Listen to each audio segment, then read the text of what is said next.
إن الحمد لله نحمده ونستعينه ونستغفره ونعوذ بالله من شرور أنفسنا ومن سيئات أعمالنا من يهده الله فلا مضل له ومن يضلل فلا هادي له وأشهد أن لا إله إلا الله وحده لا شريك له وأشهد أن محمدًا عبده ورسوله أما بعد فإن خير الحديث كتاب الله وخير الهدي هدي محمد صلى الله عليه وعلى آله وسلم وشر الأمور محدثاتها وكل محدثة بدعة وكل بدعة ضلالة وكل ضلالة في النار. قال شيخ الإسلام محمد ابن عبد الوهاب رحمه الله تعالى: وكمل الله به الدين، والدليل قوله تعالى: اليوم أكملت لكم دينكم وأتممت عليكم نعمتي ورضيت لكم الإسلام دينا. دین کے 3 بنیادی اصول اور ان اصولوں کی دلیل ہے. اس کتاب میں شیخ الاسلام محمد ابن عبد الوہاب رحمہ اللہ فرماتے ہیں: وَكَمَّلَ اللَّهُ بِهِ الدِّينَ، اللہ تعالیٰ نے محمد الرسول اللہ صلی اللہ علیہ وسلم کے ذریعے دین کو مکمل کیا. وَالدَّلِيلُ قَوْلُهُ تَعَالَى، اور اس کی دلیل اللہ تعالیٰ کا یہ فرمان ہے.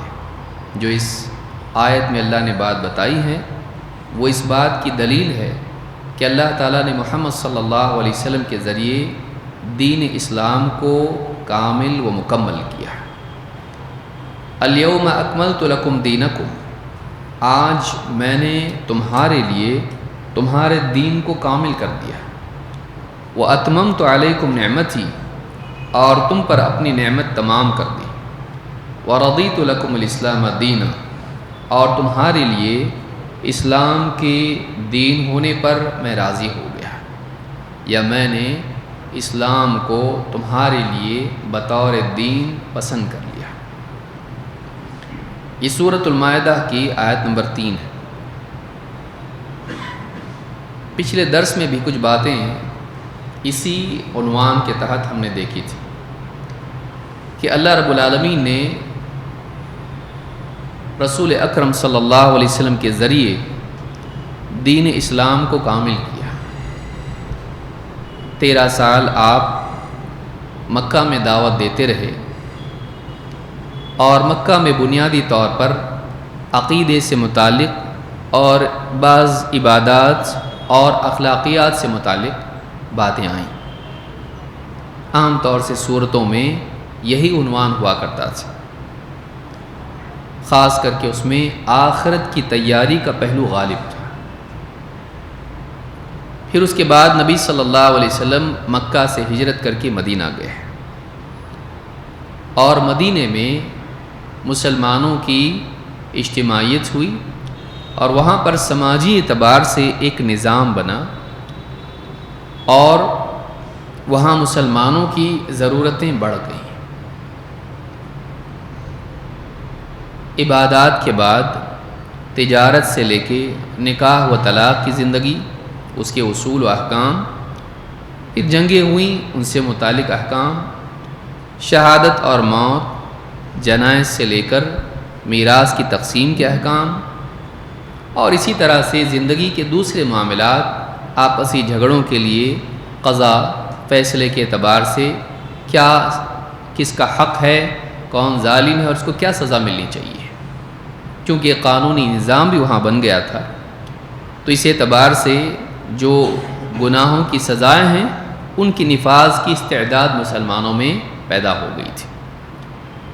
تو اس اعتبار سے مدینہ میں کافی احکام آئے. مکہ میں چھوٹی چھوٹی صورتیں نازل ہوتی تھیں، پھر دھیرے دھیرے وہ بڑی ہونے لگی. مدینہ میں عام طور سے بڑی صورتیں نازل ہوتی تھیں، کچھ چھوٹی صورتیں بھی اس میں تھیں.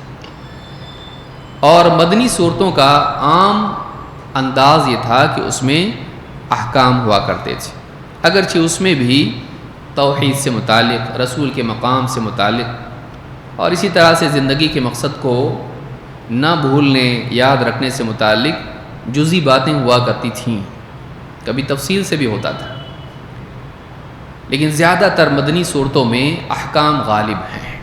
بعض علماء نے کہا مکی صورتوں میں سختی کا ایک پہلو ملتا ہے، ڈانٹ اور اس طرح کی وعیدیں، مدنی صورتوں میں عام طور سے مسلمانوں کے لیے شفقت اور نرمی کا پہلو اور احکام بتا کر ترغیب یا اسی طرح سے کچھ درجے کی ترغیب ہم کو ملتی ہے، لیکن زیادہ تر بنیادی اصول اس میں بنیادی بات اس میں یہ ہے کہ مدنی صورتوں میں احکام غالب ہیں، اور یہ 10 سال کا عرصہ ہے۔ ان 10 سالوں میں اللہ رب العالمین نے 13 سال اور 10 سال 23 سالوں میں اللہ تعالیٰ نے اسلامی احکام امت کو دیے، اور یہ احکام قیامت تک کے لیے قرآن نازل ہوا، اور قرآن کی 114 سورتیں اللہ تعالیٰ نے ان 23 سالوں میں نازل کی ہیں، جن میں عقائد سے لے کے زندگی کے سارے معاملات سے متعلق رہنمائی موجود ہے۔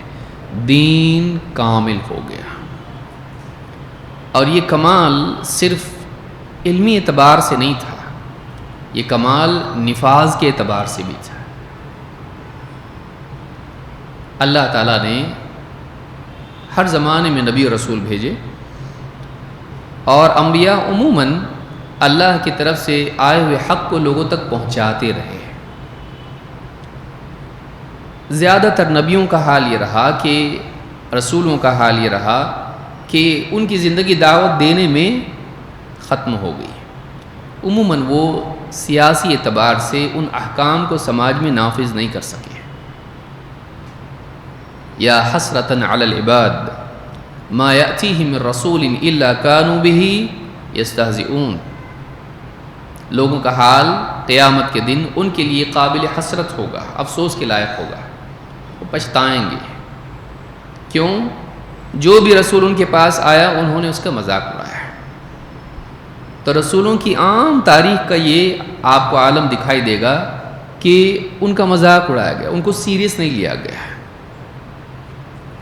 اور جہاں ان کو دکھا کہ ان کی دعوت چل رہی ہے تو لوگ ان کے دشمن ہو گئے، کچھ کو قتل کیا، کچھ کو علاقوں سے نکال دیا، کچھ کو خود ہجرت کر کے جانا پڑا، جن میں نبی صلی اللہ علیہ وسلم بھی ہیں۔ آپ کے ساتھ جو معاملہ ہوا سبھی کے سامنے ہے، لیکن آپ کو ایک خاص بات اللہ نے عطا کی کہ آپ کا زمانہ بہت کم ہے، لیکن اللہ تعالیٰ نے اتنے تھوڑے زمانے میں 23 سالوں کے اندر آپ کو اتنا اقتدار دیا، اتنی قوت دی کہ آپ نے ایک بڑے رقبے میں اسلامی احکام کا نفاذ کیا، اور آپ کی زندگی ہی میں آپ کو غالب کر دیا گیا۔ اذا جاء نصر اللہ والفتح وَرَأَيْتَ النَّاسَ يَدْخُلُونَ فِي دِينِ اللَّهِ أَفْوَاجًا، 2 آیتیں شروع کی، اور دونوں آیتوں میں اللہ تعالیٰ نے ایک سیاسی غلبہ اور ایک علمی غلبہ دونوں کا ذکر کیا۔ سیاسی غلبہ اذا جاء نصر اللہ والفتح، کہ جب اللہ کی مدد آ جائے اور فتح ہو جائے یا فتح آ جائے، کہ آپ غالب ہو جائیں، اللہ کی مدد سے فتح مکہ ہو جائے، آپ غالب ہو جائیں اور لوگ مغلوب، آپ کی مخالفین مغلوب۔ وَرَأَيْتَ النَّاسَ يَدْخُلُونَ فِي دِينِ اللَّهِ أَفْوَاجًا، یہ علمی غلبہ ہے، وہ سیاسی غلبہ ہے، اور آپ دیکھیں کہ لوگ فوج اسلام میں داخل ہو رہے ہیں۔ تو رسول اکرم صلی اللہ علیہ وسلم کے کمالات میں سے، آپ کی عظمت میں سے ایک چیز یہ بھی ہے کہ اللہ تعالیٰ نے آپ کو آپ کی حیات ہی میں سیاسی غلبہ بھی دکھایا اور دعوتی اعتبار سے علمی غلبہ بھی دیا۔ کتنی بڑی بات ہے۔ عموماً انبیاء کی تاریخ آپ دیکھیں گے تو آپ کو علمی غلبہ تو دکھائی دے گا، اس اعتبار سے نہیں کہ ماننے والے زیادہ ہیں، اس اعتبار سے کہ ان کی بات ہمیشہ اہل باطل پر غالب رہے، وہ جواب نہیں دے پائے، اور جب کوئی جواب نہیں دے پاتا ہے تو کیا کرتا ہے؟ جب بات سے کام نہیں چلتا تو کس سے چلتا ہے؟ ہاتھ سے۔ اسی لیے فرعون کے سامنے بھی جب جادوگر فرعون ہی کے ساتھ میں تھے اور اسی کے تابع تھے، اس کو خوش کر رہے تھے اور مقابلے پر تھے کس کے؟ موسیٰ علیہ السلام کے. لیکن جب دیکھ لیا کہ ان کا عصا ان کے سارے سانپوں کو نگل گیا تو جادوگروں کو احساس ہوا کہ یہ جادوگر نہیں ہے، اس کے پاس کچھ اور ہے جو ہمارے پاس نہیں ہے. فوراً سجدے میں گر گئے اور موسیٰ علیہ السلام پر اور ہارون علیہ السلام پر ایمان لے آئے. قالوا آمنا برب ہارون و موسیٰ، ہم ایمان لے آئے ہارون و موسیٰ کے رب پر. فرعون نے کیا کیا؟ تم مجھ سے اجازت لیے بغیر ایمان لاتے ہو؟ تم کو میں کیا کر دوں گا؟ تم کو میں ایک طرف کا ہاتھ اور ایک طرف کا پاؤں کاٹ کے تم کو سولی دے دوں گا، پیڑ پہ لٹکا دوں گا. دھمکی یہ ہمیشہ سے چلا ہے. جب انسان دلائل کی روشنی میں دلائل کے اعتبار سے فیل ہو جاتا ہے تو پھر وہ طاقت استعمال کر کے حق کو چپ بٹھانے کی کوشش کرتا ہے. یہ ہر دور کا معاملہ رہا ہے. تو علمی اعتبار سے انبیاء حق بتانے کے اعتبار سے ہمیشہ غالب رہتے ہیں. نمرود کے سامنے بھی آپ دیکھیے، ابراہیم علیہ السلام نے دعوت دی، فَبُهِتَ الَّذِي كَفَرَ، اس نے کیا کہا؟ انہوں نے کہا میرا رب وہ ہے جو زندگی دیتا ہے، موت دیتا ہے. اس نے کہا میں بھی کرتا ہوں ایسا. ایک مجرم قیدی جس کے بارے میں فیصلہ ہو چکا تھا کہ اس کو قتل کیا جائے گا، بلایا، کہا تو آزاد، اور دوسرے کو بلا کے کہا اس کو قتل کر دو. میرے ہاتھ میں لوگوں کی زندگی موت ہے. حالانکہ بات اس اعتبار سے بھی غلط ہے، لیکن اس نے بتایا کہ میں زندگی موت کا فیصلہ کرتا ہوں. گویا کہ اللہ کی برابری والی بات اس نے کی. اوکے. ابراہیم علیہ السلام خاموش نہیں رہے. انہوں نے کیا کہا؟ میرا رب وہ ہے جو مشرق سے سورج نکالتا ہے، تو مغرب سے نکال کے دکھا. تیرے اختیار میں یہ ہے. سیاسی اعتبار سے زندگی اور موت کے فیصلے تو کرتا ہے، عالمی اعتبار سے کرتا، نظام چلاتا ہے دنیا کا نہیں. فَبُهِتَ الَّذِي كَفَرَ، پہلا ڈیمو دیا نا، دوسرا بھی دو. اب بائنڈ ہو گیا وہ. ہاں، ڈیمو دینے کے بعد کیا ہو جاتا ہے؟ ایک ڈیمو دی تو دوسرا بھی. صرف آرگومنٹ پہ بات رہی نہیں. تو بعض اوقات آدمی کیا کرتا ہے، اوور کانفیڈنس میں ایسا کرائیٹیریا اسٹینڈرڈ مینٹین کرنے کی کوشش کرتا ہے جو اگلے لیول پہ نہیں کر سکتا. تو پہلے مرحلے میں کیا کہا؟ میرے ہاتھ میں ہے، دکھاتا ہوں تم کو اپنے. ٹھیک ہے، میرا رب وہ ہے. اب اس نے ایکسیپٹ تو کر لیا کہ تمہارا رب ایسا ایسا ہے. وہاں آگیو نہیں کیا کہ نہیں ہے تمہارا رب، مان کے چل رہا ہے. تو ٹھیک ہے، تمہارا کرتا تو میں بھی کرتا ہوں. تب جب مان لیا تو آگے مان کے چلنا پڑے گا. اب آگے جا کے ڈینائی نہیں کر سکتے سیکنڈ سٹیپ پہ. تو ابراہیم علیہ السلام نے پھر کہا ٹھیک ہے، میرا رب وہ ہے جو مشرق سے سورج نکالتا ہے، تو مغرب سے نکال کے دکھا. اب اس کے بس میں تھا جاؤ ذرا نکالو سورج، مغرب سے کر سکتا تھا؟ نہیں.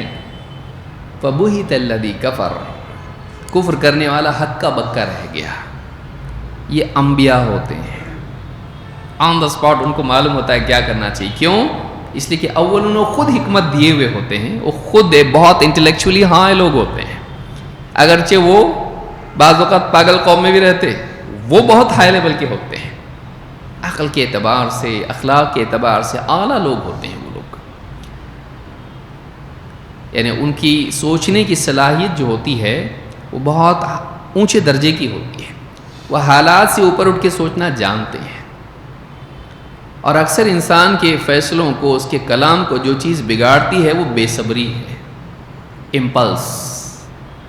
غصے میں آ کے کچھ بھی بول دیتا ہے اور صبر نہیں کر پاتا ہے تو کچھ بھی جواب دے دیتا ہے، جلد بازی میں کچھ فیصلے کر لیتا ہے. انبیاء ایسے نہیں ہوتے ہیں.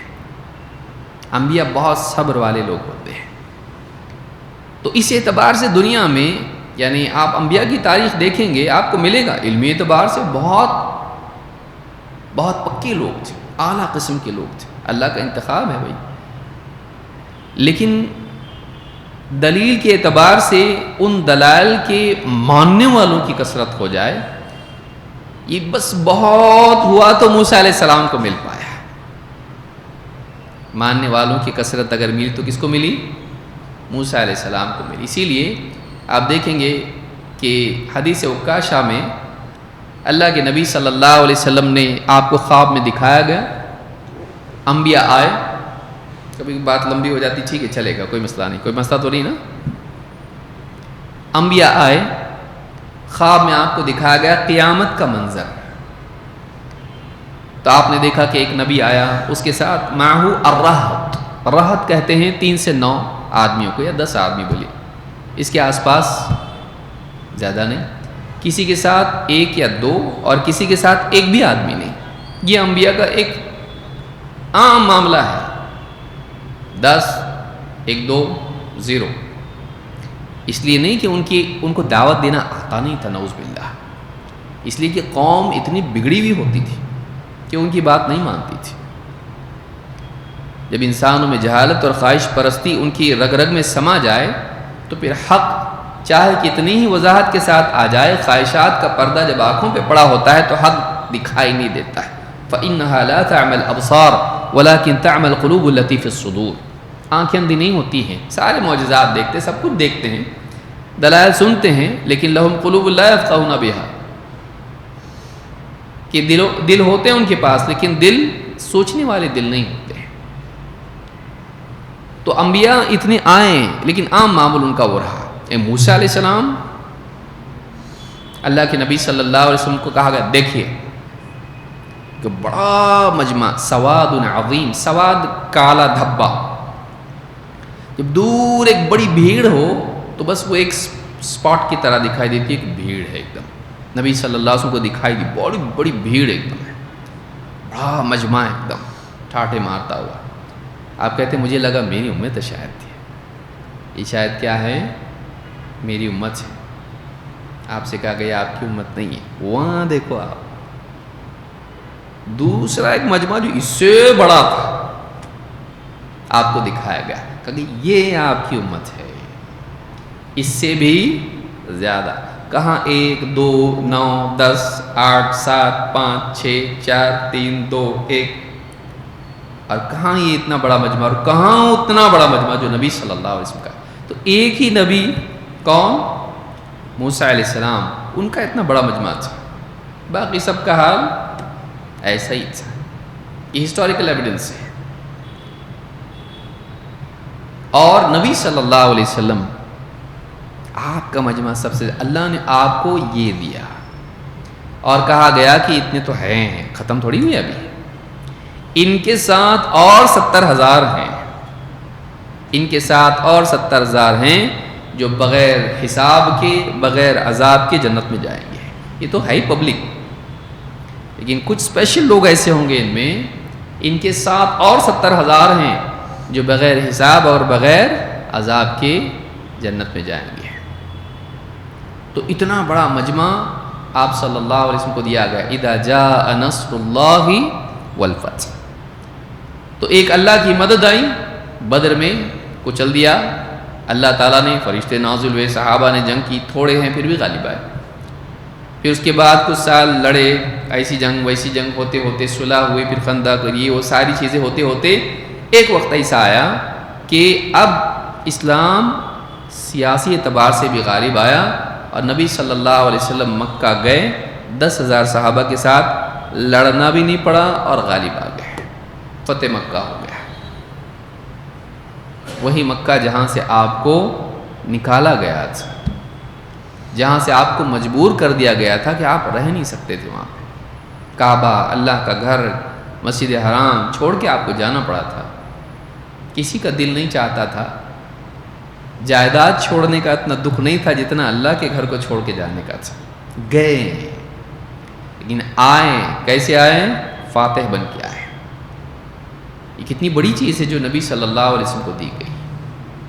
اور صرف اتنا ہی نہیں، وَرَأَيْتَ النَّاسَ يَدْخُلُونَ فِي دِينِ اللَّهِ أَفْوَاجًا، اور جب آپ دیکھو لوگ فوج یعنی بھیڑ کی بھیڑ اسلام میں داخل ہو رہی ہے، اللہ کے دین میں۔ یہاں بتایا گیا وہ دین اللہ کا ہے، ان کا نہیں کہ اپنی طرف سے کچھ بنا لیے فلسفے، ہوتا نا دنیا میں، ساری انسانیت کو بتایا گیا یہ اللہ کا دین ہے، آپ دیکھو کہ اللہ کے دین میں لوگ کیسے داخل ہو رہے ہیں، فوج فوج. فسبح بحمد ربک واستغفرہ. تو جب ایسا آپ دیکھ لو اپنی آنکھ سے کہ سیاسی غلبہ بھی مل گیا، اللہ کی مدد آئی، فتح ہو گیا، آپ غالب آ گئے پولیٹیکلی، اور پھر آپ غالب آ گئے علمی اعتبار سے بھی. آئیڈیالوجیکلی بولنا تھوڑا ٹھیک نہیں لگتا کہ آئیڈیالوجی کسی کی آئیڈیالوجی ہوتی ہے، یہ اللہ کا دین ہے. فکری اعتبار سے یا علمی اعتبار سے وہ بھی غلبہ دے دیا اسلام کا، دعوتی غلبہ دیا اللہ نے. دونوں غلبے ملنا، جمع ہونا بہت مشکل ہے. دونوں غلبے ملنا، فکری و سیاسی، علمی اور مادی غلبہ دینا، اقتدار بھی دینا، اور دونوں اعتبار سے غالب کرنا، علمی حجت کے اعتبار سے بھی اور سیاسی اعتبار سے بھی، یہ عموماً نبیوں کو نہیں ملا. نبی صلی اللہ علیہ وسلم کو اللہ نے دیا ہے. اور پھر آخر میں اللہ تعالیٰ نے فرمایا الیوم اکملت لکم دینکم، آج میں نے تمہارے لیے تمہارے دین کو کامل کر دیا. یہ جو تکمیل دین ہے بنیادی طور پر سارے احکام دے دیے. اس کے بعد بھی وہی نازل ہوئی، نیا کچھ نہیں آیا. آپ دیکھتے ہیں قرآن کریم میں کہ واقعات، عقائد، اخبار و احکام ریپیٹ ہوتے ہیں. اقیم الصلاۃ ایک بار بول دیا تو چھوڑ دیا اللہ نے؟ نہیں، کئیوں جگہ پر ہے. الذین یؤمنون بالغیب ویقیمون الصلاۃ ایک جگہ ہے، اور بھی جگہوں پر ایمان بالغیب اور قیام الصلاۃ، اقامت الصلاۃ، اور اسی طرح سے زکوٰۃ کا حکم ہے. ماں باپ کے بارے میں ایک جگہ ہے، کئی جگہ پر ہے. تو بعض اوقات حکم اللہ کی طرف سے وحی آتی ہے، تجدید کے لیے آتی ہے، جدید طور پر نہیں آتی ہے، پچھلے کو ریپیٹ کرتی ہے اس کی استحکام کے لیے. اسی واقعات آپ دیکھیے، عقائد بھی ویسا ملے گا آپ کو، احکام میں بھی ملے گا، واقعات میں بھی آپ کو ملے گا. آدم علیہ السلام کا بتا کے چھوڑ دیا اللہ نے، یہاں بھی وہاں بھی وہاں بھی وہاں بھی کئی جگہ پر ہے. موسیٰ علیہ السلام کا کئی جگہ پر ہے، نوح علیہ السلام کئی جگہ پر، ابراہیم علیہ السلام کئی جگہ پر ہے. تو قرآن کریم میں ریپیٹیشن ہے، لیکن وہ جو تکرار یا وہ جو تذکرہ ہے وہ ہر جگہ کی مناسبت سے ہے. اس کا انداز بھی اس جگہ کی مناسبت سے ہوتا ہے، اس کا اثر بھی اس اعتبار سے ہوتا ہے. تو اس کے بعد بھی آیتیں نازل ہوئیں، لیکن نیا حکم کوئی آیا نہیں. کوئی نیا حلال کا حرام ہو گیا، حرام کا حلال ہو گیا، نہیں. کوئی نیا حکم نازل ہوا، نہیں. پچھلے احکام کی تجدید آئی، لیکن اب دین کامل ہو گیا. اللہ نے جو دے دیا دے دیا، قیامت تک کے لیے اب یہ رہے گا. تو یہی بات یہاں پر شیخ الاسلام محمد بن عبد الوہاب رحمہ اللہ نے کہی ہے کہ کمل اللہ بہ الدین، اللہ تعالیٰ نے اس دین کو کامل کر دیا. کس کے ذریعے سے؟ محمد صلی اللہ علیہ وسلم کے ذریعے سے. کیونکہ اللہ کے دین کو پہنچانے والے آپ تھے، اور جہاں ضرورت پڑی بازاروں میں لوگوں کے تانے برداشت کرنے والے اور لوگوں کی تکلیف برداشت کرنے والے آپ تھے. میدان جنگ میں کھڑے ہونے والے آپ تھے صحابہ کے ساتھ. تو اللہ نے آپ کو دین کی تکمیل کا ذریعہ بنایا. انبیاء کی بڑی شان ہوتی ہے، اللہ تعالیٰ نبیوں کو چنتا ہے اور ان کے ذریعے سے دین کو لوگوں تک پہنچاتا ہے. نبیوں کے ذریعے سے لوگوں کو ہدایت اللہ دیتا ہے. اسی لیے اللہ نے کیا فرمایا؟ وَإِنَّكَ لَتَهْدِي إِلَىٰ صِرَاطٍ مُسْتَقِيمٍ، اے نبی آپ لوگوں کو صراط مستقیم کی طرف راہ دکھاتے ہو. یا اللہ، جیسے اللہ نے فرمایا کتاب انزلناہ الیک لتخرج الناس من الظلمات الی النور باذن ربہم. یہ کتاب اے نبی اللہ نے نازل کی ہے. کتاب انزلناہ الیک، اے نبی ہم نے آپ کی طرف اس کتاب کو نازل کیا ہے. کیوں؟ لتخرج الناس من الظلمات الی النور، تاکہ آپ لوگوں کو اندھیرے سے نکال کر اجالے کی طرف لائیں. بِإِذْنِ رَبِّهِمْ، اپنے رب کے حکم سے، اپنے دل سے نہیں کہ کسی دن کھڑا ہو جائے انسان آج سے ہم یہ کریں گے. نہیں، آپ صلی اللہ علیہ وسلم کو اللہ تعالیٰ کا حکم تھا اور آپ اللہ کے حکم کے خلاف نہیں کرتے تھے، کبھی اپنی طرف سے کبھی نہیں بولتے تھے، اپنی طرف سے کبھی دین کے معاملے میں نہیں بولتے تھے. تو یہ سارے احکام آپ نے نہیں دیے ہیں، اپنی طرف سے. وَمَا يَنطِقُ عَنِ الْهَوَىٰ إِنْ هُوَ إِلَّا وَحْيٌ يُوحَىٰ مَا ضَلَّ صَاحِبُكُمْ وَمَا غَوَىٰ وَمَا يَنطِقُ عَنِ الْهَوَىٰ إِنْ هُوَ إِلَّا وَحْيٌ يُوحَىٰ. یہ جو تمہارے صحاب ہیں نا محمد صلی اللہ علیہ وسلم، مشرکین سے، کفار سے کہا جا رہا ہے تمہارے ساتھی کوئی اجنبی آدمی تو نہیں آ گیا نا تمہارے پاس بولنے کے لیے؟ ان کو جانتے ہو، تم اٹھتے بیٹھتے تھے ان کے ساتھ میں، مجلسوں میں ان کو دیکھا ہے تم نے. ما ضل صاحبکم وما غوا، تمہارے یہ صاحب راہ بھٹکے ہوئے نہیں ہیں. ما ضل صاحبکم وما غوا، ضل اور غوا میں دونوں میں فرق ہوتا ہے، اور اللہ نے دونوں کی نفی کی ہے. ضل بغیر علم کے اپنے طور پر کچھ بھی کرنا ضل. غوا جانتے بوجھتے غلط کرنا غوا. ضلالہ یہ ہے کہ انسان نہ جانتے ہوئے بغیر علم کے کرنے لگ جائے کچھ. ولا الضالین نصارى، گھڑے ہوئے فلسفوں کی بنیاد پر انسان عمل میں لگ جائے، عقائد میں لگ جائے. ضل.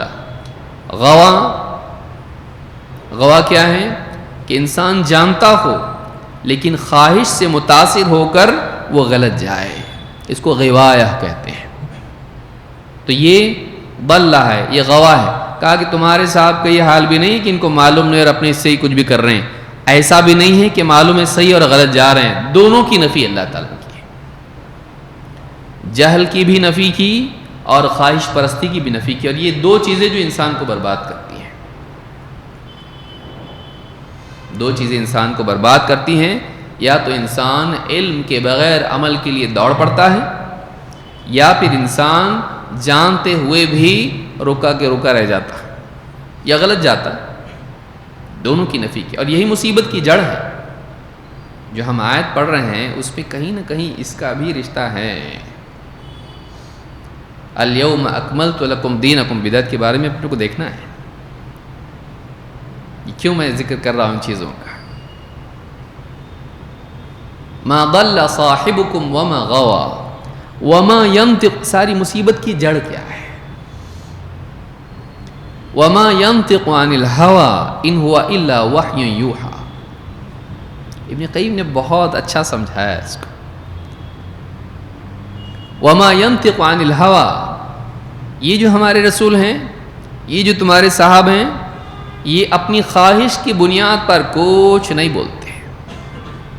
خواہش اس کو کہتے ہیں کہ ایک انسان کو اچھا لگتا ہو، چاہے جسمانی لذت کے اعتبار سے یا عقلی لذت کے اعتبار سے. فلسفے بنتے نا، مجھے یہ اچھا لگتا ہے، تو یہ انسان اپنی عقل سے کسی چیز کو اچھا قرار دیتا ہے، اس لیے کہ مجھے اچھا لگتا ہے. اس کی عقلی لذت ہوتی ہے، ایک عقل کی بنیاد پر اس کی اپنی ایک پسند ہوتی ہے. اور کبھی جسمانی اعتبار سے لذت ہوتی ہے، کھانے پینے کی، شرمگاہ کی لذت، لباس اور مال کی لذت، یہ کبھی شہوتیں ہوتی ہیں. لیکن فکری اعتبار سے انحراف مادی انحراف سے زیادہ بھیانک ہوتا ہے.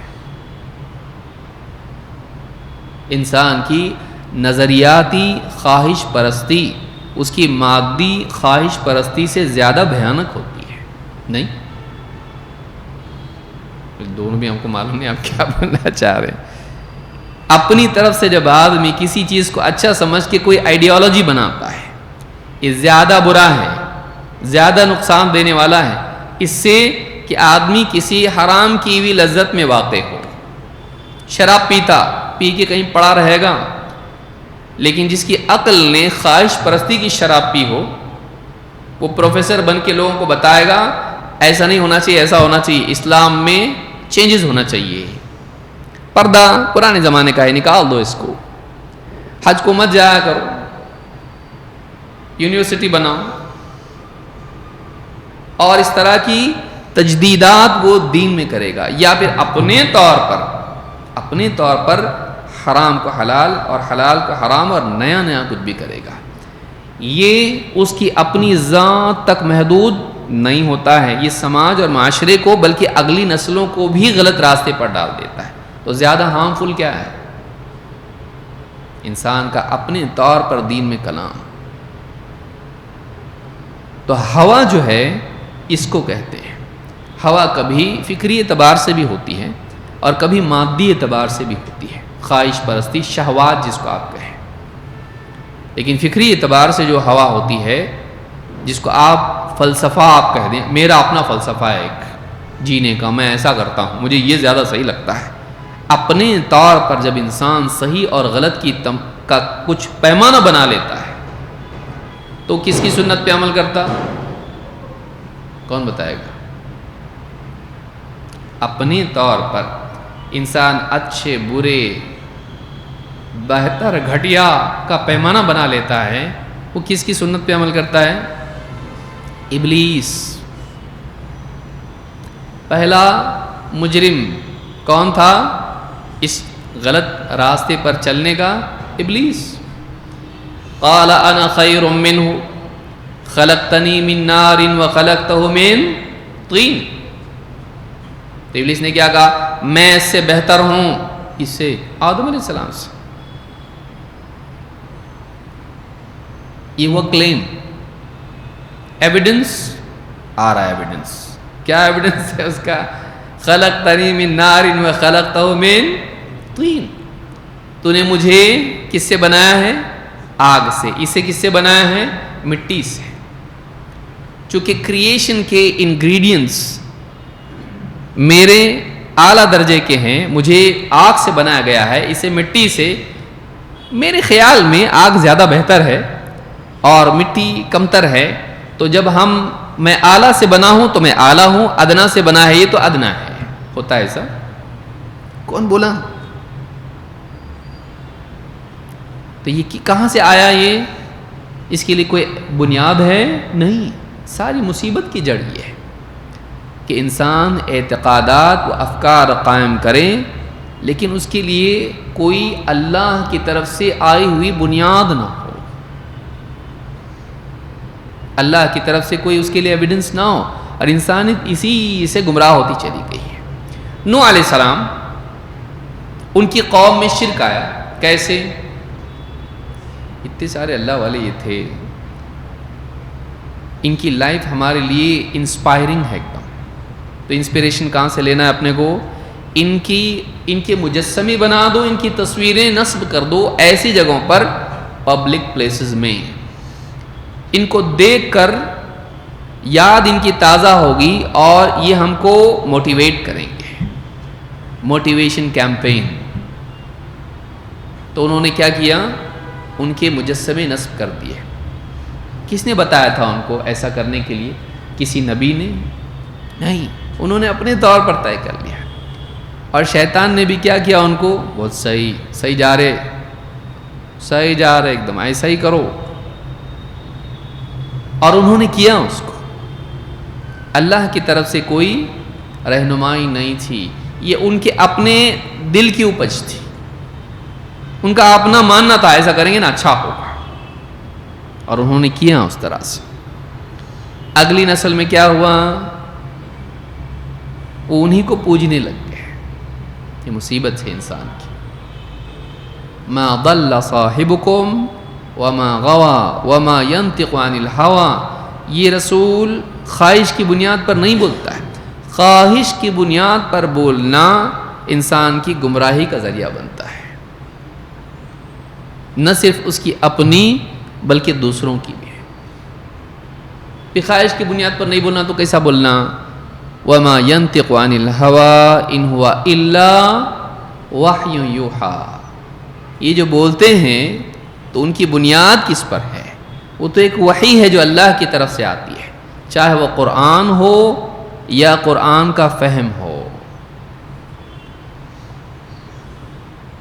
یا چاہے وہ قرآن ہو، اللہ کا کلام ہو، یا پھر اس کلام کا فہم ہو۔ ثم ان علینا بیانہ،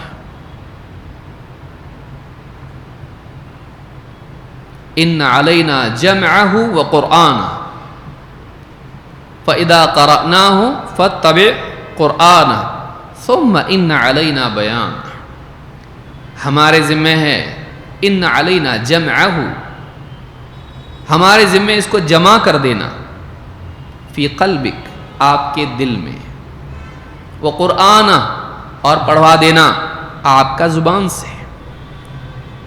آپ کے دل میں اس قرآن کو جمع کرنا اور آپ کی زبان سے اس کو پڑھوا دینا ہمارے ذمہ ہے، اللہ نے کہا.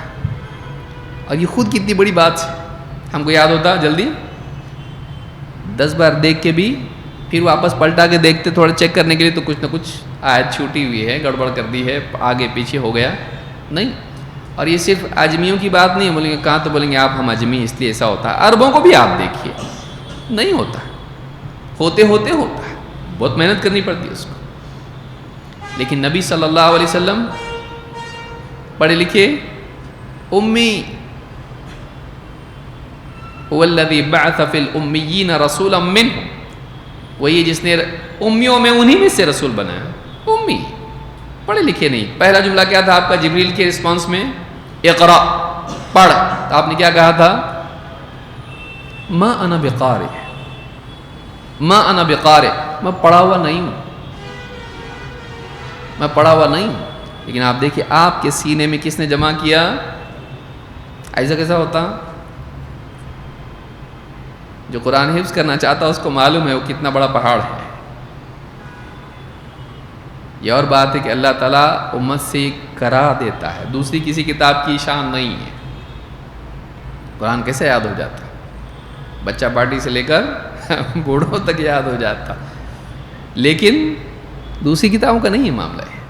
لیکن پوری کتاب کا نبی صلی اللہ علیہ وسلم کے سامنے ایک بار جبریل وحی لے کر آئیں، پوری صورت، بعض اوقات پوری صورت آتی تھی اور آپ کے سینے میں جمع ہو جاتا تھا. ان علینا جمعہ وقرآنہ. پھر آپ جب چاہتے اس کو ریکال اور بھی مشکل ہوتا ہے. 2 پارٹ ہوتے ہیں میمورائزیشن. ایک ہوتا ہے اس کو میمورائز کرنا، یاد کرنا، حفظ کرنا. دوسرا ہوتا ہے اس کو ریکال کرنا، جب چاہیے تب آنا ہو. یہ تھوڑا زیادہ مشکل ہے، یہ آتا نہیں. وہ ایک کون سا پہلا لفظ بتا ذرا، نہیں آتا آدمی کو، اکثر بھول جاتا ہے آدمی. لیکن نبی صلی اللہ علیہ وسلم کو آپ دیکھیے، آپ کیسے قرآن سے استدلال کرتے تھے، کیسا آپ پڑھتے تھے قرآن. تو اللہ تعالیٰ نے آپ کے لیے کیا کر دیا اس کو؟ ان علینا جمعہ وقرآن، آپ کے سینے میں ہمارے ذمہ ہے اس کو جمع کر دینا. فَإِذَا قَرَأْنَاهُ فَاتَّبِعْ قُرْآنَهُ. تو جب ہم قرآن پڑھیں تو آپ قرآن کے تابع ہو جائیں. فَاتَّبِعْ، اسْتَمِعْ وَأَنصِتْ. جب ہم قرآن پڑھیں، اب یہاں دیکھیں آپ، اللہ تعالیٰ فرما رہے ہیں ہم پڑھیں، لیکن پڑھنے والا کون ہے؟ جبریل. کیونکہ ابن عباس کی روایت میں جبریل آتے جب پڑھ کے سناتے تو آپ بھی پیچھے پیچھے چپ کے پڑھتے تھے، اس ڈر سے کہ کہیں بھول نہ جائیں. پڑھنے والا کون ہے وہاں پہ؟ جبریل ہے. لیکن کس کا نمائندہ ہے وہ؟ اللہ کی طرف سے آیا ہے. اِنَّهُ لَقَوْلُ رَسُولٍ کریم. رسول کی طرف نسبت ہے، لیکن کلام کس کا ہے؟ مرسل کا ہے. رسول پڑھ کے سنا رہا ہے، لیکن کلام کس کا ہے وہ؟ ہاں، تو پڑھنے والا پڑھ رہا ہے، لیکن کلام کس کا ہے وہ؟ اللہ کا کلام ہے. پڑھنے والے کا آپ خط کسی کا پڑھ کے سنائے تو آپ کی بات ہو جاتی؟ پڑھ رہے تو آپ نہ ہو تو کلام کس کا ہے وہ؟ سمجھیے اس کو. پڑھ رہا ہے کون؟ آپ کو بہت اچھی کتاب پڑھ کے بچوں کو سنا رہے ہیں، آپ کی کتاب ہے وہ، پڑھ رہے تو آپ، تو کلام کس کا ہے وہ؟ کلام پڑھنے والے کا نہیں ہوتا ہے، جس نے وہ کتاب لکھا ہے اس کا کلام رہتا ہے. تو اللہ رب العالمین نے جو کتاب نازل کی، کلام کس کا ہے؟ پڑھنے والا بندہ ہے، لیکن کلام کس کا ہے وہ؟ رب العالمین کا ہے. اسی لیے اللہ نے فرمایا وَإِنْ أَحَدٌ مِّنَ الْمُشْرِكِينَ اسْتَجَارَكَ فَأَجِرْهُ حَتَّى يَسْمَعَ كَلَامَ اللَّهِ. جب مشرکین میں سے تمہارے پاس کوئی پناہ مانگے تو پناہ دو اس کو، یہاں تک کہ وہ اللہ کا کلام سنے. پڑھے گا کون؟ مسلمان. لیکن پھر بھی وہ کلام کس کا ہے؟ اللہ کا ہے. تو قرآن اللہ کا کلام ہے، بندوں کا نہیں۔ محمد صلی اللہ علیہ وسلم کا ہے نہیں۔ وما ينطق عن الهوى، یہ اپنی خواہش کی بنیاد پر اپنے دل سے کچھ بھی بنا کے نہیں بولتے ہیں، یہ اللہ کا کلام ہے۔ ان هو الا وحی یوحی، دیکھیے کیسا علم کو سپورٹ کرتا ہے، سمجھ میں آ رہی بات؟ اتنی ساری باتیں ہیں، لیکن دین اللہ نے اتنا زبردست ہم کو دیا ہے کہ ایک بات دوسری سے جڑی ہوتی ہے اور وہ اس کو اور واضح کرتی ہے، اور جب جمع ہوتا ہے علم اور اچھا لگتا ہے۔ ہاں، علم جب جمع ہوتا ہے تو اور اچھا ہوتا ہے، ایک اور بات اس سے سامنے آتی ہے۔ تو نبی صلی اللہ علیہ وسلم چپ کے پڑھتے تھے، آپ کو کہا گیا مت کیجیے ایسے۔ فَإِذَا قَرَأْنَاهُ، جب ہم پڑھیں، یعنی جبریل جب پڑھ کے سنائیں، فَاتَّبِعْ قُرْآنَ، تو آپ قرآن کو دھیان سے سنیے اور خاموش رہیے، ہونٹوں کو آپ نے حرکت مت دیجیے۔ یہ بتاتے کلام اللہ کا ہے، اور نبی صلی اللہ علیہ وسلم ایسا کرتے تھے۔ آپ اپنی طرف سے لاگے پیش نہیں کیے کہ میں نے لکھا ہے، اور آپ دیکھیے عرب میں اس کلام کی نظیر پیش کرنا ان کے بس کی بات نہیں تھی۔ مکہ کے 13 سال میں وہ لوگ ختم ہو چکے تھے، نہیں آتا ہم کو ایسا لانے۔ مدینہ کے 10 سالوں میں کبھی آپ نے کلیم نہیں کیا ہے تو میرا ہی کلام ہے، کبھی بولے آپ؟ اتنا اعلیٰ کلام ہے، کبھی آپ نے کلیم نہیں کیا کہ یہ میرا ہے۔ دنیا میں کوئی آدمی کچھ اچھا لکھتا ہے تو وہ کلیم کرتا ہے یہ میرا ہے، copyright, C with a circle. نبی صلی اللہ علیہ وسلم نے اپنی پوری زندگی میں کبھی یہ کلیم نہیں کیا، جبکہ وہ کلام اتنا اعلیٰ کلام مانا جاتا تھا، سب ہار گئے تھے اس کے مقابلے میں، نہیں لا سکتے ایسا، ایک صورت بھی نہیں لا سکتے ہم لوگ، کوشش کیے فیل ہو گئے۔ عرب مان چکا تھا کہ ایسا کلام انسان کا ہو ہی نہیں سکتا، اتنا زبردست، کبھی آپ بولے نہیں میرا ہے۔ یہ آپ کی رسالت کی دلیل نہیں ہے؟ آپ ہمیشہ آپ نے یہ کہا اللہ کا کلام، آپ تلاوت کر رہے ہو اس کی، پڑھ رہے ہو اس کو، نمازوں میں پڑھ رہے آپ اس کو، تنہائی میں اپنی بیوی حیض کی حالت میں اس کی گود میں سر رکھ کے آپ قرآن پڑھ رہے ہیں، یہ اللہ کا کلام ہے۔ تو یہ غلبہ اللہ نے آپ کو دیا۔ وَمَا يَنطِقُ عَنِ الْهَوَىٰ إِنْ هُوَ إِلَّا وَحْيٌ يُوحَىٰ، یہ وحی ہے جو اللہ کی طرف سے آپ کے پاس بھیجی جاتی ہے۔ اللہ تعالیٰ نے آپ کو یہ بھی غلبہ دیا، علمی اعتبار سے آپ کو غالب کیا، اور یہ آپ کا کلام نہیں ہے، دین اللہ کا ہے، دین اللہ کا ہے، کلام اللہ کا ہے، لیکن اللہ تعالیٰ نے آپ کے ذریعے لوگوں کو ہدایت دی، ذریعہ آپ کو بنایا، ذریعہ آپ کو بنایا کہ ساری انسانیت کے سامنے آپ نے حق بات کو پیش کیا، اور لوگ گمراہی سے نکلے ہدایت کی طرف آئے۔ کتنے سالوں میں؟ 23 سالوں میں۔ اتنا آسان نہیں ہے پوری قوم کو بدل دینا، جو گمراہیوں میں ہر اعتبار سے پڑی ہو اس کو بالکل علمی اعتبار سے، عقیدے کے اعتبار سے، اخلاق کے اعتبار سے، اور معاشرتی قوانین سے لے کر ساری چیزوں کے اعتبار سے اس پوری قوم کو بہتر بنانا کوئی آسان کام نہیں ہے۔ تو اللہ تعالیٰ نے کیا فرمایا؟ الیوم اکملت لکم دینکم، میں نے تمہارے لیے تمہارا دین کامل کر دیا، کیونکہ ہم باتوں میں جائیں گے اور بہت زیادہ اندر چل جائیں گے، اور بہت ساری باتیں اس میں اور بڑھ جائیں گی، واپس سے پیچھے ہم لوگ آتے ہیں۔ الیوم اکملت لکم دینکم، تو خواہشات جو ہیں اس کے مقابلے میں علم ہوتا ہے۔ اللہ تعالیٰ نے جو دین دیا ہے وہ کیا ہے؟ دین کامل، دین اسلام ہے، لیکن دین کیسا ہے؟ یہ دین کامل۔ ادھورا ہے کیا؟ نہیں ہے۔ اپنی طرف سے کچھ اس میں پیچ لگانے کی ضرورت ہے؟ جب آدمی کا پیبند، جب کہیں سے کپڑا پھٹ جاتا ہے تو اس میں کیا کرتا ہے آدمی؟ پیبند رکھتا ہے، کہیں اینٹ رہ جاتی تو اینٹ وہاں لگا دیتا ہے۔ دین میں کوئی کمی ہے؟ نہیں ہے۔ الیوم اکملت لکم دینکم، آج میں نے تمہارے دین کو تمہارے لیے کامل کر دیا۔ یہ جو اللہ نے دین کامل ہم کو دیا ہے، اللہ نے اس کے بعد کیا کہا؟ وَأَتْمَمْتُ عَلَيْكُمْ نِعْمَتِي، تم پر اپنی نعمت تمام کر دی ہے۔ یہ اللہ کی نعمت ہے دین، کھانا پینا لباس، دنیا میں اچھا گھر سے لے کے اچھی گاڑی سے لے کے دنیا میں اقتدار سے لے کے بہت کچھ ہے، نعمتیں ہیں یہ اللہ کی۔ وَأَسْبَغَ عَلَيْكُمْ نِعْمَهُ ظَاهِرَةً وَبَاطِنَةً، ظاہری نعمتیں بھی تو ہوتی ہیں نا، اللہ نے تم پر انڈیل دی اپنی نعمتیں، ظاہری بھی باطنی بھی۔ لیکن ظاہری نعمتیں اگر انسان کے پاس ہوں، باطنی نعمت نہ ہو تو انسان خالی رہتا ہے۔ کھانا ہے، پینا ہے، کپڑا ہے، گاڑی موٹر ہے، بنگلہ ہے، سب کچھ ہے، اگر اندر سکون اطمینان نہ ہو تو کچھ فائدہ نہیں۔ دنیا کے مالداروں کو آپ دیکھیے، دین نہیں ان کے پاس، زندگی کا مقصد نہیں ہے، زندگی کا کوئی مقصد نہیں ہے۔ آج ریسرچ یہ بتا رہی ہے کہ جن لوگوں کے پاس زندگی میں ایک گول ہوتا ہے، مقصد ہوتا ہے، ان کی زندگی زیادہ پرسکون ہوتی ہے۔ جن کے پاس مقصد نہیں ہوتا ہے وہ بھٹکتے رہتے ہیں، کیا کریں سمجھ میں نہیں آ رہا، پا کے بھی نہیں پائے جیسا ہوتا ان کو، زندگی ادھوری لگتی ہے۔ اندر کی نعمت اللہ ان کو دے، یہ ہمارا دین ہے، ہمارے سامنے آخرت ہے، یا ہم نہیں ملا تو بھی کچھ نہیں، غریب رہے تو غریب کوئی بات نہیں، آخرت میں اللہ دے گا۔ اس کے پاس ایک امید ہے، اس کے پاس ایک ذات کا تصور ہے کہ میرا رب ہے، ایک عقیدہ اس کے پاس کہ کائنات کو کوئی چلا رہا ہے، ایسے ہی نہیں چل رہا ہے یہ کہ کوئی پوچھے گا نہیں مٹی ہو کے مر جاؤں گا، ختم ہو جاؤں گا، ختم، میرا ایگزسٹنس ہمیشہ کے لیے ختم، نو، نہیں ہوگا ایسا، میرا وجود باقی رہے گا۔ مرنے کے بعد ایک وقت تک میں پڑا رہوں گا، پھر ایک دن آئے گا قیامت کا دن، واپس یہ زندگی ہے، پھر جنت یا جہنم ہے، آج کیسا بھی گزار لیا لیکن اللہ کا حکم پورا کیا، اس سے اچھی زندگی ملے گی، ایک ہوپ ہے اس کے پاس۔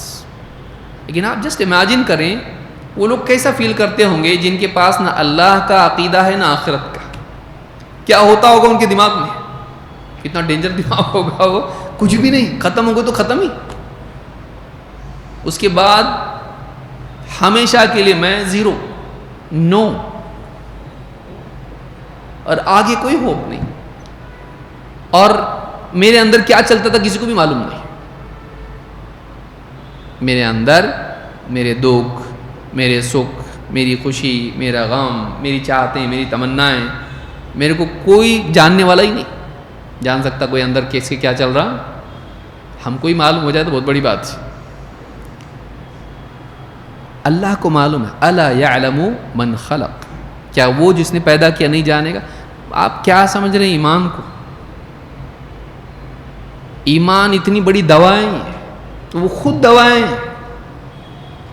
ایمان خود دوائیں، صحیح عقیدہ خود دوائیں، اس کے بغیر آدمی بیماری میں پڑا ہوا ہے کہ مجھے کوئی سمجھنے والا ہے ہی نہیں دنیا میں، کیسے سمجھاؤں میں؟ الفاظ کی ایک لمٹ ہے، اور الفاظ کی لمٹ ہے، سامنے والے کے پاس بھی ٹائم لمٹ ہے، بلکہ وہ انٹرسٹڈ نہیں ہے آپ میں۔ یہ موجودہ دور میں کون کس میں انٹرسٹڈ ہے بھائی؟ میرا دکھڑا میں کس کو سناؤں؟ اور اللہ نہیں ہے، نعوذ باللہ، یہ عقیدہ اگر کسی کا ہے، God, there is no God، کوئی کریٹر ہی نہیں، آپ بتائیے اس کے دماغ میں کیا چلتا ہوگا، کتنا پریشان آدمی ہے وہ۔ دیکھیے ایک مسلمان بیچارہ غریب ہے، پریشان ہے، بیمار ہے، کیسے تو بھی ہے وہ، لیکن اس کو اپنا اللہ ہے نا، بس اس کی ڈکشنری بھی چھوٹی ہے، اس کا دماغ بھی چھوٹا ہے، ہاں سب چھوٹا ہے اس کا، لیکن اس کے پاس اللہ ہے جو اللہ اکبر بول کے کھڑا ہوتا ہو، اپنا اللہ بہت بڑا ہے، باقی سب اپنے پاس چھوٹا ہے، اللہ اپنے پاس بڑا ہے، اللہ اکبر سب سے بڑا ہے، اس کا کانفیڈنس لیول آپ دیکھیے، ارے اللہ کرے گا، کل جائیں گے دیکھیں گے ڈھونڈیں گے، ملے گا کچھ نہ کچھ کھانے کو، کیلے بیچیں گے اور رکشہ چلائیں گے اور ریپیئر کریں گے اور کچھ نہ کچھ ہو جائے گا، وہ سکھی ہیں، وہ پرابلمس میں ہیں لیکن سکھی ہے۔ وَأَتْمَمْتُ عَلَيْكُمْ نِعْمَتِي، آدمی باقی نعمتوں کا اس کو احساس ہوتا ہے، اس کا احساس نہیں ہوتا جو اللہ نے دیا ہم کو۔ اور آپ دیکھیے اللہ تعالیٰ نے اس نعمت کا انتساب اپنی طرف کیا ہے، وَأَتْمَمْتُ عَلَيْكُمْ نِعْمَتِي، میں نے تم پر تمام کر دی اپنی نعمت۔ تو اسلام کا تذکرہ کرتے ہوئے اللہ تعالیٰ نے اس نعمت کو جوڑا اپنے سے، یہ کوئی معمولی، باقی ساری نعمتیں کس کی ہیں بھائی؟ کھانے پینے سے لے کے ہاں دنیا میں جو بھی ملا ہے کوئی اور دیا، وَمَا بِكُم مِّن نِعْمَةٍ فَمِنَ اللَّهِ، تمہارے پاس جو بھی نعمت ہے اللہ کی طرف سے، اور وہ نعمت اللہ مومن کو بھی دیتا، کافر کو بھی دیتا، بارش برساتا، پانی دیتا، کھانا دیتا، ہاں دنیا کی مال و دولت دیتا اور دنیا کی چیزیں دیتا اللہ، خالی مومن کو دیتا؟ کافر کو بھی دیتا، فرعون کو بھی دیتا ہے، ظالم و جابر بادشاہ کو بھی اللہ دیتا ہے۔ ایمان سب کو نہیں ملتا، جس کو ایمان ملا ہے اس کو وہ نعمت ملی، جس کو اسلام ملا اس کو ایک خصوصی نعمت ملی جو ہر ایک کو نہیں ملتی ہے۔ اس کی قدر نہیں کرنا یہ بہت بڑی بدبختی ہے۔ وَأَتْمَمْتُ عَلَيْكُمْ نِعْمَتِي، کہ میں نے تم پر اپنی نعمت تمام کر دی، وَرَضِيتُ لَكُمُ الْإِسْلَامَ دِينًا، اور میں اس بات پر راضی ہو گیا کہ تمہارا دین اسلام ہوگا۔ معلوم ہوا کہ اللہ کو راضی کرنے کا راستہ اسلام ہے۔ اللہ کی رضا کس میں ہے؟ اسلام میں۔ اللہ کو راضی کرنا ہے تو اسلام کے تابع ہونا پڑے گا، منمانی چھوڑنی پڑے گی، اور اپنی طرف سے کچھ بھی نیا انوویٹ نہیں کرنے کا۔ اپنے حساب سے ہم واپس وہیں آ رہے ہیں، سمجھ میں آ رہی بات؟ اپنی حساب سے اپنی آئیڈیالوجی۔ مومن بندہ تابع ہوتا ہے، مومن بندہ تابع ہوتا ہے۔ اللہ کا دین ہے یہ، اللہ کا دین ہے، اور اللہ کے دین میں ہم اپنی طرف سے کچھ کر سکتے نہیں۔ دین کی تعظیم انسان کے دل میں جب ہوتی ہے تو وہ تحریف سے رک جاتا ہے۔ میں اس میں کچھ بھی اپنی طرف سے رد و بدل، کمی زیادتی نہیں کر سکتا، کیونکہ انبیاء نہیں کر سکتے ہیں، انبیاء نہیں کر سکتے ہیں۔ ان اتبع الا ما یوحى الی، قرآن میں اللہ نے بتایا، بولو ان کو میں تو بس اس کی اتباع کرتا ہوں جو میری طرف وحی کیا جاتا ہے، میرے پاس علم آتا ہے میں اس کو فالو کرتا ہوں۔ جو آیت شروع میں آپ نے دیکھی، ما ضل صاحبكم وما غوى وما ينطق عن الهوى ان هو الا وحي يوحى، ابن قیم رحمۃ اللہ علیہ اس آیت کے ضمن میں کہتے ہیں کہ جو کلام وحی کی بنیاد پر نہیں ہے تو وہ خواہش کی بنیاد پر ہے۔ کلام میں دو کلام ہوں گے، یا تو اس کلام کی بنیاد، رسول کے کلام کے بارے میں کیا کہا، یہ رسول خواہش کی بنیاد پر نہیں بولتے ہیں، یہ تو ایک وحی ہوتی ہے اس کی بنیاد پر بولتے ہیں، تو مطلب دو آپشنز ہیں، یا تو انسان کا کلام وحی کی بنیاد پر ہوگا یا پھر وہ کلام خواہش کی بنیاد پر ہوگا۔ اگر وہ وحی کی بنیاد پر نہیں ہے تو پھر کیا بچا؟ خواہش کی بنیاد پر ہوگا۔ اگر وہ وحی کی بنیاد پر نہیں ہے تو وہ خواہش کی بنیاد پر ہوگا، اور کہیں نہ کہیں انسان کو بھٹکائے گا، گڑھے میں لے جائے گا۔ کلام وحی کی بنیاد پر ہونا چاہیے۔ اسی لیے کیا کہا رسول صلی اللہ علیہ وسلم کے بارے میں، وما ينطق عن الهوى، یہ خواہش کی بنیاد پر نہیں بولتے ہیں۔ پھر کس بنیاد پر بولتے ہیں؟ ان هو الا وحی یوحى، یہ ایک وحی ہوتی جو ان کی طرف بھیجی جاتی ہے، اور وہ اسی بنیاد پر بولتے ہیں، اسی بنیاد پر کلام کرتے ہیں۔ آپ کا کلام وحی کی بنیاد پر ہوتا ہے۔ اس لیے آپ دیکھیں آپ صلی اللہ علیہ وسلم اپنی طرف سے کبھی نہیں بولتے تھے۔ اتھارٹی اتنی ہونے کے بعد نہیں بولنا ہے بہت بڑی بات ہوتا ہے۔ آپ بول دیں، صحابہ نے کیا کہا تھا، آپ اگر حکم دیں تو گھوڑے ہم لوگ دوڑاتے لے جائیں گے جہاں تک آپ بولیں گے، ہم رکیں گے نہیں۔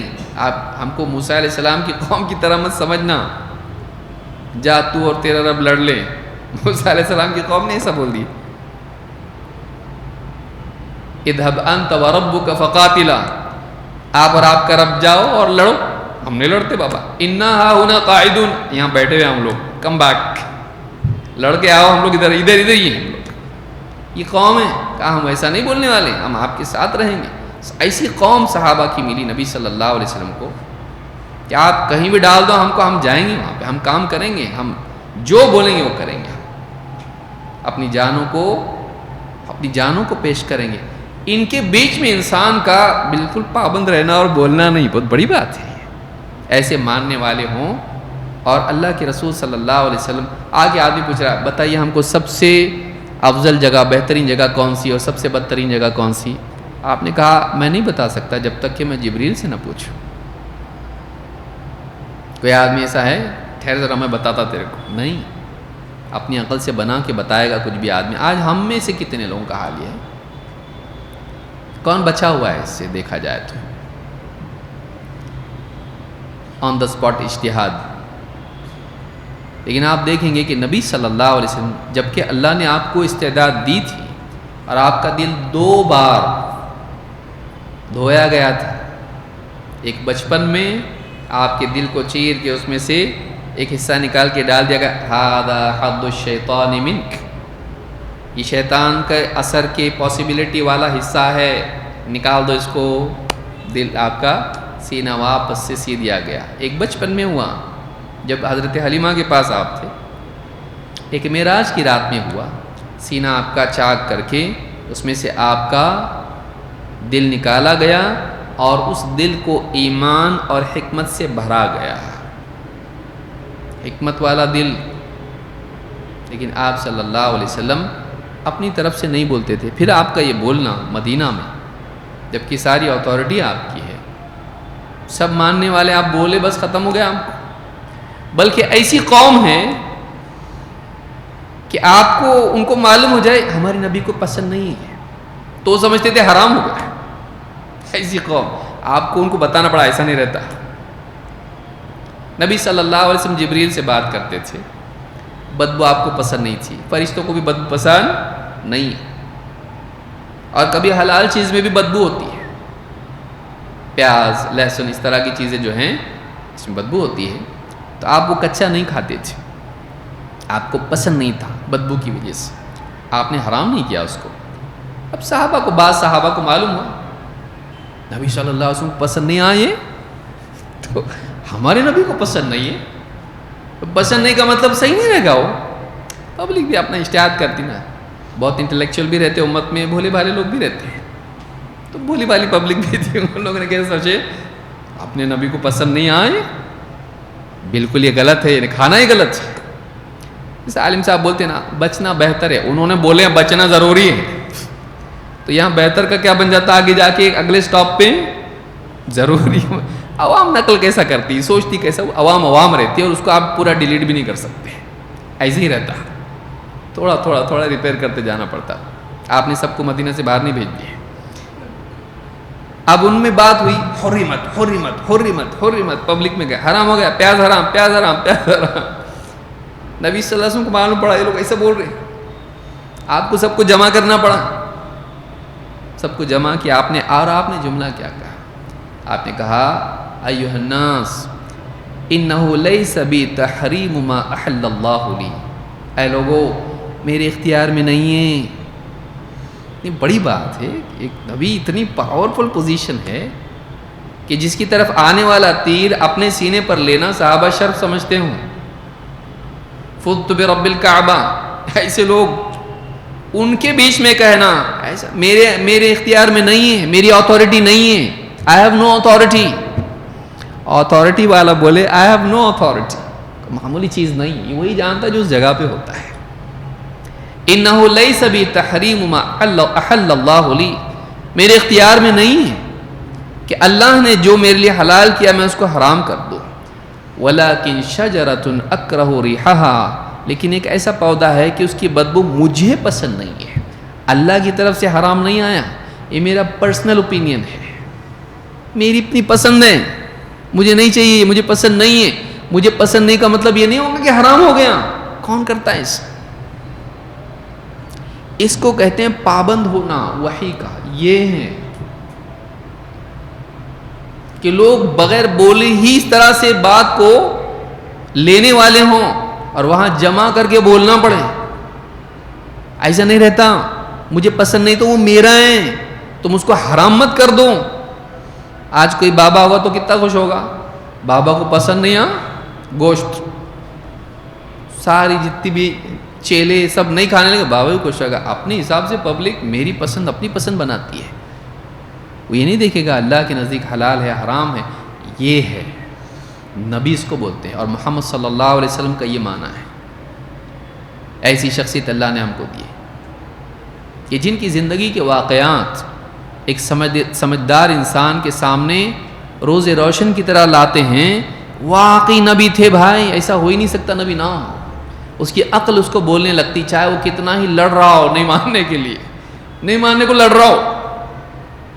کتنے لوگ ایسے ہیں پڑھے لکھے لوگ غیر مسلم، انہوں نے پڑھتے جا رہے لیکن ہمارا دل بول رہا ہے یہ نبی ہونا چاہیے، ایسا نہیں ہو سکتا ہے کہ نبی نہ ہو. دیکھو کیسے نبی.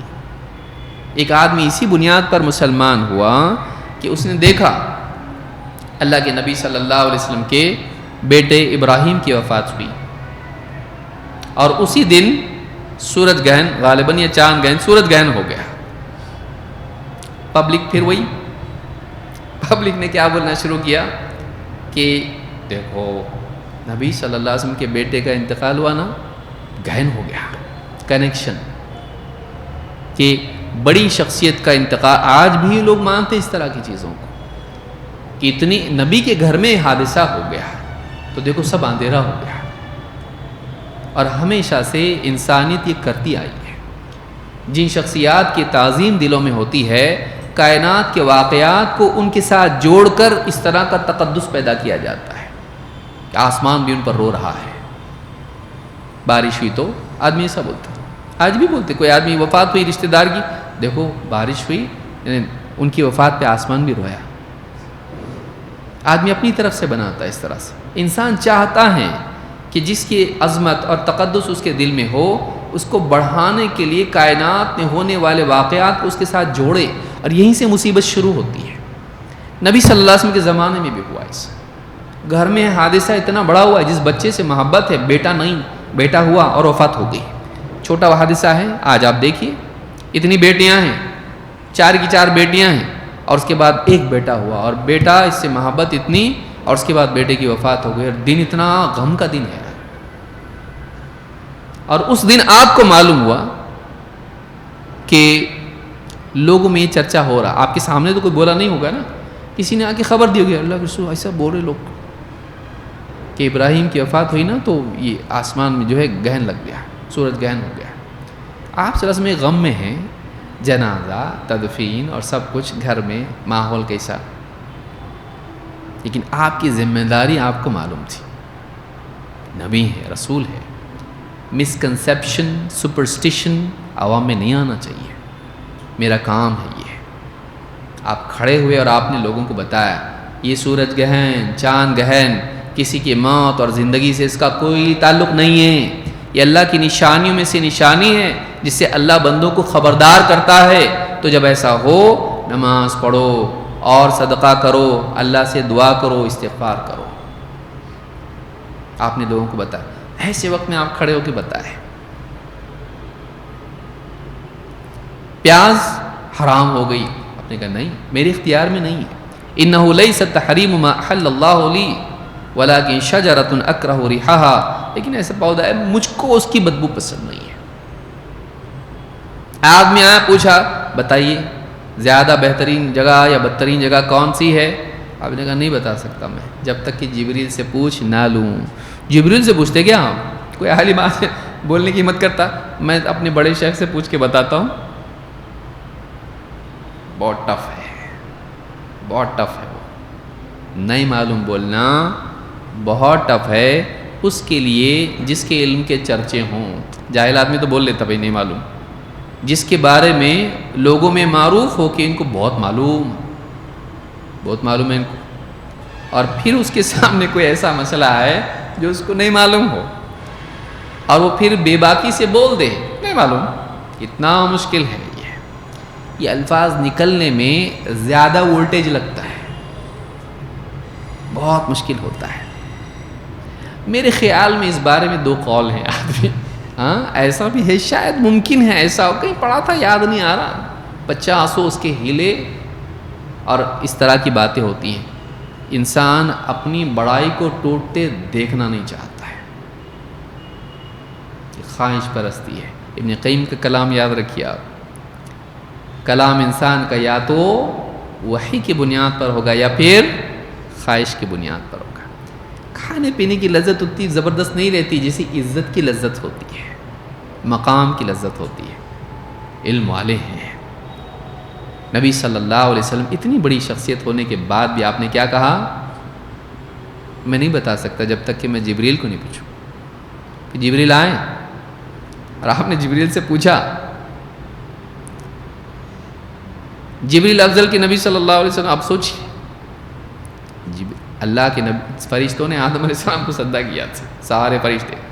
فسجد الملائکۃ کلہم کا کیا مطلب ہوتا ہے؟ ہاں سب کے سب.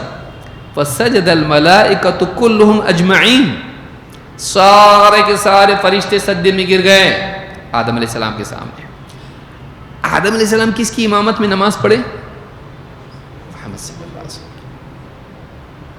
فصلیت بالنبیین والمرسلین اماما. ابن جریر الطبری نے اپنی تفسیر میں ذکر کیا, آپ فرماتے ہیں معراج کی رات میں نے سارے نبی اور سارے رسولوں کو امام بن کے نماز پڑھائی. قیامت کے دن جائیں گے پبلک, سفارش کیجئے. کس کے پاس جائیں گے؟ آدم علیہ السلام کے پاس. آدم علیہ السلام میرے سے ایک چیز ہو گئی تھی, اللہ بہت غصے میں, میں ہمت نہیں کر سکتا. نوح علیہ السلام کے پاس جاؤ, پہلے رسول ہیں وہ, پبلک ان کے پاس جائے گی. نوح علیہ السلام کہ میں نہیں, بیٹے کے لیے میں نے گزارش کیا تھا, سفارش کیا تھا, اللہ نے کہا تھا ایسی چیز مت مانگ جس کا علم نہیں, اللہ بہت غصے میں نہیں. ابراہیم علیہ السلام کے پاس جاؤ. ابراہیم علیہ السلام کہیں گے میں نے 3 باتیں ایسی بولی تھی جس میں بات کو توڑیا جس کو آپ کہتے ہیں, تو میں نے اسے تھوڑا بنا کے بولا تھا, جیسے بدھ کے بارے میں بولیا تھا اس نے توڑا, اور اس طرح سے بیوی کے بارے میں اور بھی بات اس کے اندر. کہا کہ میں نہیں. تو موسیٰ کے پاس جاؤ. موسیٰ علیہ السلام کے پاس جائیں گے, بولے میں نے مار دیا تھا نا ایک آدمی کو, میں نہیں کر سکتا. تم عیسیٰ علیہ السلام کے پاس جاؤ. عیسیٰ علیہ السلام کے پاس جائیں گے, لیکن میں نہیں. میں بتاؤ تم کو کون؟ کیونکہ عیسیٰ علیہ السلام اور محمد صلی اللہ علیہ وسلم کے درمیان کوئی رسول, کوئی نبی نہیں ہے, دونوں کے درمیان کوئی نہیں. اور آج بھی بات لمبی ہو جائے گی, آج بھی جو بھی نیو ٹیسٹمنٹ ان کے پاس ہے محرف شکل میں جو بھی ہے, عیسیٰ علیہ السلام کا کلام جو بھی اس میں ہے, اس میں ایک شخص آئے گا جو تعریف کیا ہوا ہے, دا پریزڈ ون, اور وہ آئے گا اور وہ مجھ سے اس داغ کو, اس الزام کو, یا جو بھی بات ہے, میں اپنے الفاظ میں بول رہا ہوں, ابھی میرے ذہن میں نہیں تھا کہ بولنا ہے مجھ کو یہاں پہ, لیکن وہ باتیں جو میرے بارے میں لوگوں نے گھڑی ہیں, بولی ہیں, میرے اوپر جو الزامات ہیں, ان کو صاف کرے گا. وہ کہتے ہیں کہ ہولی اسپرٹ ہے. ہولی اسپرٹ نے کہا کیا بتاؤ؟ یہ محمد رسول اللہ صلی اللہ علیہ وسلم ہے. پوری دنیا میں عیسیٰ علیہ السلام کا سب سے زیادہ دفاع جس نے کیا, اور ان پر سے الزامات کو, جادوگر ہونے کا الزام, نعوذ باللہ ولد الزنا کا الزام, اور ان کی ماں کے پاک دامن ہونے کا اعلان کون کیا؟ محمد رسول اللہ صلی اللہ علیہ وسلم. عیسیٰ علیہ السلام, میں تم کو پتا تھا کس کے پاس جانا چاہیے, اور آپ نبی صلی اللہ علیہ وسلم کے پاس بھیجیں گے. جب آپ کے پاس آئیں گے لوگ تو کہیں گے ہاں یہ میرا کام ہے, اور آپ جائیں گے, آپ کو اللہ کا دیدار ہوگا. حشر کے میدان میں نبی صلی اللہ علیہ وسلم اللہ کا دیدار کریں گے, بخاری کی روایت ہے, اور آپ سجدے میں گر جائیں گے. تو یہ سارے نبی جس دن ڈر رہے ہوں گے, سفارش سے آگے نہیں بڑھ رہے ہوں گے, اس وقت میں بھی سارے نبیوں سے گھومتے پھرتے بات کس کے پاس آئے گی اور کون کرے گا؟ اچھا جائیں گے تو اللہ کی طرف سے بھی کہا جائے گا ایک لمبے زمانے تک, جب تک اللہ چاہے گا آپ سجدے میں ہوں گے, اور پھر اللہ تعالیٰ کہے گا اے محمد سر اٹھائیے, کہیے آپ کی سنی جائے گی, مانگیے آپ کو دیا جائے گا. اور پھر آپ کہیں گے, میں کہوں گا اے میرے اللہ میری امت امتی, اور پھر آپ سفارش کریں گے ایک ایک ایمان والے کو آپ جو جہنم کے لائق ہو چکے ہوں گے آپ بچائیں گے, جو داخل ہو گیا ان کو نکالیں گے. لمبا سلسلہ وہ چلتا رہے گا. یہ نبی اتنا بڑا مقام ہے, اور وہ کہہ رہے ہیں میں جب تک کہ جبریل سے پوچھتا نہیں میں بتا نہیں سکتا تم کو. بتائیے ایسی شخصیت, یہ جو چیز ہے, اتنا مقام پانے کے بعد یہ تواضع اور یہ سچائی بہت مشکل ہے, جو غور و فکر کرے وہی سمجھ سکتا ہے کہ کتنا ٹف ہے اور کتنی عظیم شخصیت ہوتی جس کے اندر یہ بات ہو۔ تو نبی صلی اللہ علیہ وسلم کی شان جو آج ہم نے سیکھی، اس لیے کہ یہ بنیاد میں بنا رہا ہوں، ہمارے نبی کی شان یہ ہے کہ آپ دین میں اپنی طرف سے نہیں بولتے تھے، اور جو کلام وحی کی بنیاد پر نہ ہو وہ کس بنیاد پر ہوتا ہے؟ خواہش کی بنیاد۔ تو دین کیسا ہے ہمارا؟ کامل ہے۔ ہم اس میں کندوری بڑھا سکتے، فاتحہ، عید میلاد النبی، صلاۃ الرغائب، یا اس طرح کی جتنے رسم و رواج اپنے بنائے ہوئے ہیں، نکاح کے، جنازے کے، اولاد پیدا ہوئی، یا اس طرح کے جتنے بھی خوشی کے، غم کے مواقع، یہ ہمارے دین کی شان نہیں ہے، یہ ہمارے نبی کی شان نہیں ہے۔ ہمارے نبی کا حال یہ ہے کہ آپ دین میں اپنی طرف سے نہیں بولتے تھے، اور ایسا دین آپ نے دیا ہے جو دین کامل ہے، جس میں کوئی کمی، نقص اور کوئی چیز چھوٹی ہوئی نہیں ہے۔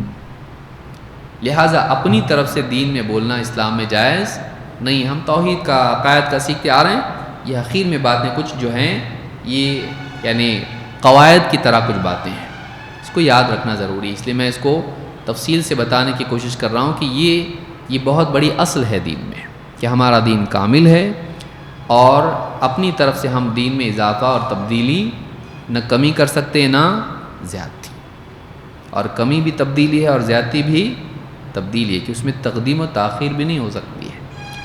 تو انشاءاللہ مزید باتیں ہم آنے والے درس میں دیکھیں گے کہ دین کامل ہونے کے اعتبار سے کیا باتیں ہیں جو ہم کو ماننا لازم ہوتی ہیں، پھر ہم انشاءاللہ مزید آگے بڑھیں گے۔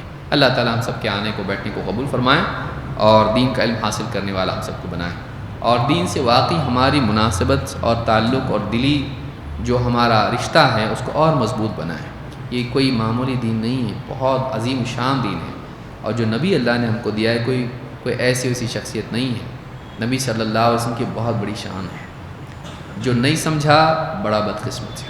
اللہ تعالیٰ ہم کو سمجھنے کی توفیق عطا فرمائے، اور یہ جو چیزیں ہیں ہم کو ہمارے بچوں میں لانا چاہیے، یہ جو چیز ہے ہم کو ہمارے بچوں میں ڈالنا چاہیے۔ آج ہم ہیں، کل رہیں گے نہیں۔ آنے والے فتنے، میڈیا کے فتنے، AI کے فتنے، مال و دولت کے فتنے، سیاسی فتنے، کیا نہیں ہوگا؟ اس میں ہماری اولاد کتنی ٹک پائے گی؟ کب ٹک پائے گی؟ جب ان کے لباس سے بھی زیادہ ان کا ایمان، ان کا دین ان کے ساتھ چمٹا ہوا ہو، ان کے دل کے ساتھ۔ نہیں تو بہت مشکل ہے کہ آدمی کپڑے اتار کے رکھ دیا ویسا، ہاں ختم، دین بھی بدل دیتا آدمی، اپنے افکار بدل دیتا ہے، اپنی سوچ بدل دیتا ہے۔ کل تک میں ویسا تھا، آج میں ایسا ہوں، کتنی دیر لگتی ہے؟ انفلوئنس آدمی ہو جاتا ہے، متاثر آدمی ہو جاتا ہے۔ ہم اپنی آنے والی نسلوں کو ایسا بنائیں، گھروں میں، مکتب میں، جہاں بھی مواقع ہیں، جہاں معتبر ذریعے سے ان کی تعلیم و تربیت ہوتی ہے، یا کم سے کم ہم اپنے گھر کے اندر بچوں کی تربیت ایسی کریں کہ ان کو اللہ کے دین سے محبت ہو، اللہ سے محبت ہو، رسول سے محبت ہو، صحابہ سے ان کو محبت ہو۔ یہ نہیں ہوگا اگر آنے والی نسل لڑکھڑا جائے گی، گمراہ ہو جائے گی، اور معلوم نہیں اس کے بعد کا دور پھر کیا ہو۔ تو ہر نسل کی ذمہ داری ہوتی ہے کہ وہ آنے والی نسل کو، اپنے بعد والی نسل کو دین پہ کھڑا کر کے جائے۔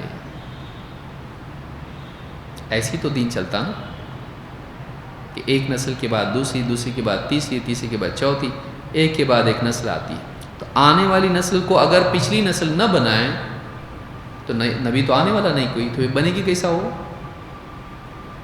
اگر آنے والی نسل کو پچھلی نسل کھڑا کر کے نہ جائے، دین پر بنا کے نہیں جائے ان کو آنے والے فتنوں سے نمٹنے کے لیے، تو بتائیے اگلی نسل تو بالکل یتیم کی طرح ہو جائے گی، فکری اعتبار سے، سوچ کے اعتبار سے، جینے کے اعتبار سے بالکل ایسی ہو جائے گی جیسا کوئی پرسان حال اس کا نہیں ہے۔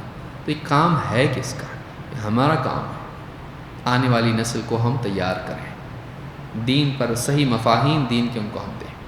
تو یہ فکر ہر وقت ہمارے دل میں رہنا چاہیے کہ ہمارا ایک کام ہے اگلی نسل کو اچھے حال میں کھڑے کر کے جانا ہو۔ یاد رکھیں گے اس کو. اللہ تعالیٰ ہم سب کو سمجھتا فرمائے اور دین کی صحیح سمجھ دے اور دین کے لیے صحیح طور پر کام کرنے والا ہم کو بنائے. اقول ھذا واستغفر اللہ لی ولکم.